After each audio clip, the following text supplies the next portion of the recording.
안녕하세요, 청취자 여러분. 오늘 저희가 좀 깊게 들여다볼 이야기는요, 아마 KBS 보도 같은 걸로 접하셨을 텐데, 한국 건설 산업의 위기입니다. 네, 올해만 벌써 1,400곳이 넘는 건설사가 문을 닫았다고 하고요. 이게 또 그냥 건설사 문제로 끝나는 게 아니라 철강, 시멘트 같은 데까지 영향을 미치고 있거든요. 맞습니다. 이게 단순히 건물 몇 개 덜 짓는 그런 차원의 문제가 아니죠. 그렇죠. 당장 철강 공장이 멈추고 시멘트 재고는 쌓이고 결국엔 나라 전체 성장 동력까지 떨어뜨리는 그런 복합적인 상황입니다. 자료들을 보니까 이게 생각보다 더 구조적인 문제더라고요. 1,400곳 폐업. 정말 숫자만 들어도 심각한데요. 이 배경에는 뭐가 있을까요? 왜 이렇게까지 된 거죠? 가장 직접적인 건 역시 건설 투자가 확 줄었다는 겁니다. 작년에만 해도 2.7% 감소했고요. 이게 2010년 이후로는 3분기 연속 마이너스 성장이에요. 아, 3분기 연속이요? 네. 아시다시피 건설업이 우리 GDP에서 차지하는 비중이 꽤 크잖아요. 한 15% 넘으니까. 네, 그렇죠. 그러니 타격이 클 수밖에 없죠. 특히 이제 문제가 되는 게 그 프로젝트 파이낸싱, PF 대출 부실 문제. 아, PF요? 네.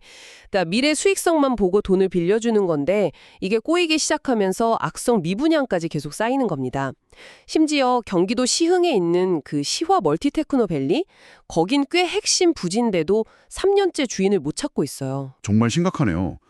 그런데 이런 PF 문제나 미분양 얘기 나오면 사실 제일 힘든 건 그 현장에 있는 하도급 업체들 아닌가 싶어요. 거긴 상황이 좀 어떤가요? 아, 맞습니다. 정말 그쪽은 말도 못하죠.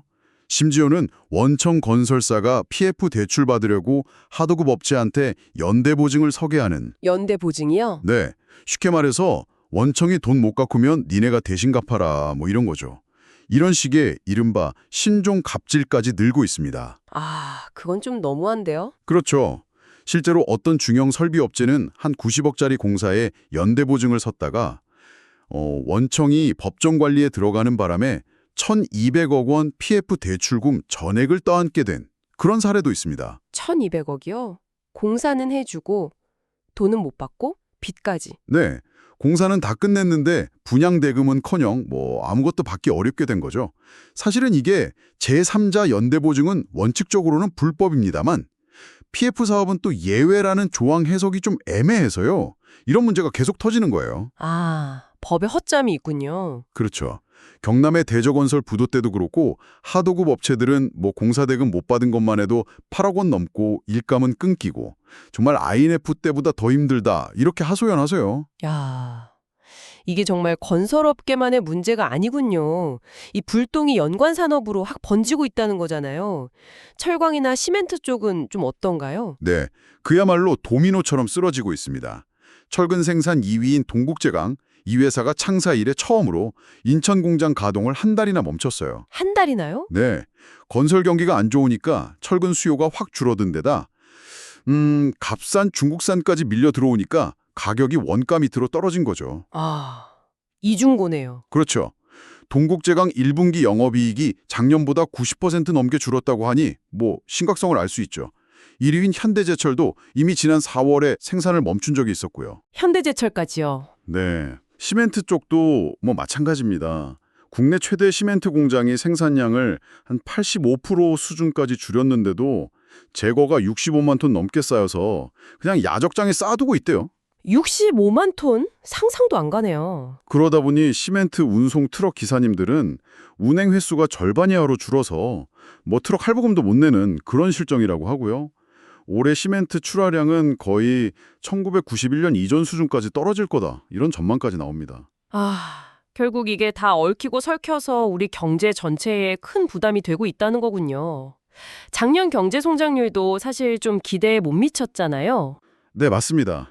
건설 투자가 이렇게 부진했던 게 작년 4분기 성장률을 한 0.5%포인트나 깎아먹었어요. 0.5%포인트나요? 꽤 크네요. 네, 민간 소비도 실질적으로 줄었고요. 올해 전망도 그다지 밝지가 않습니다.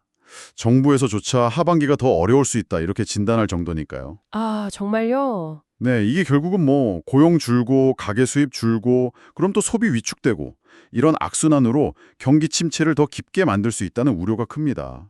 그래서 이제 지역 건설업 지원을 위해서라도 공공공사라도 좀 늘려야 하는 거 아니냐, 이런 목소리가 나오는 거죠. 네, 듣고 보니까 정말 우리 경제가 얼마나 이렇게 서로 촘촘하게 연결되어 있는지, 또 이 건설업의 어려움이 사회 곳곳에 얼마나 큰 영향을 미치는지 다시 한번 생각하게 되네요. 네, 그렇죠.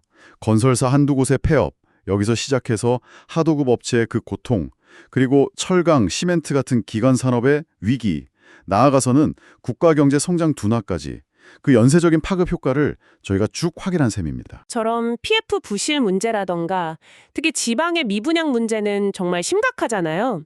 과연 이런 전통적인 방식만으로 이 위기를 근본적으로 해결할 수 있을까? 그런 의문이 좀 듭니다. 청취자 여러분은 어떻게 생각하시나요?